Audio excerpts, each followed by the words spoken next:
Cooking Dada is here. Luto po tayo ngayon ng patola with pork giniling and miswa.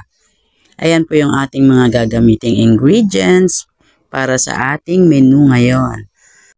Mag-start na po tayo mag-isa. Unahin natin syempre ang bawang. Po natin dyan ang ating sibuyas. Antayin lang po natin dyan mag-translucent ang ating sibuyas. Then, isusunod ko na po dyan ang pork giniling.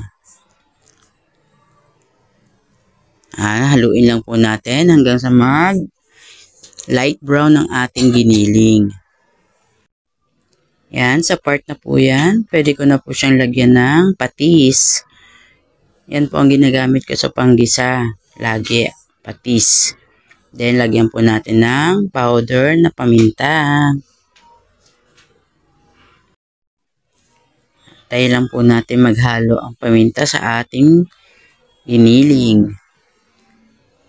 Yan, dyan po, pwede ko na pong ilagay yung carrots para maisama na po siya sa paggisa. At the same time is, maluto na din po siya. After nan, lalagyan po natin siya ng tubig. Nagpakulo na po ako ng tubig dyan para mas madali na siyang kumulo.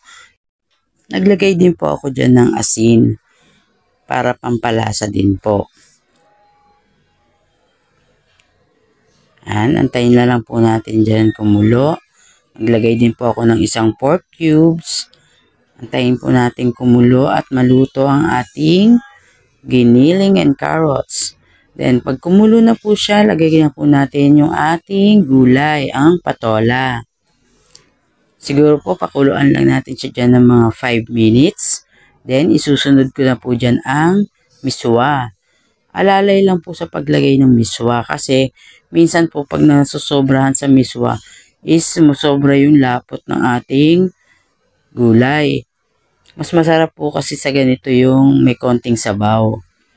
Kaya ako po, paunti-unti lang ang lagay ko ng miswa. Pag alam kong okay na, yun, ganun lang po. Huwag pong sobrahan sa miswa.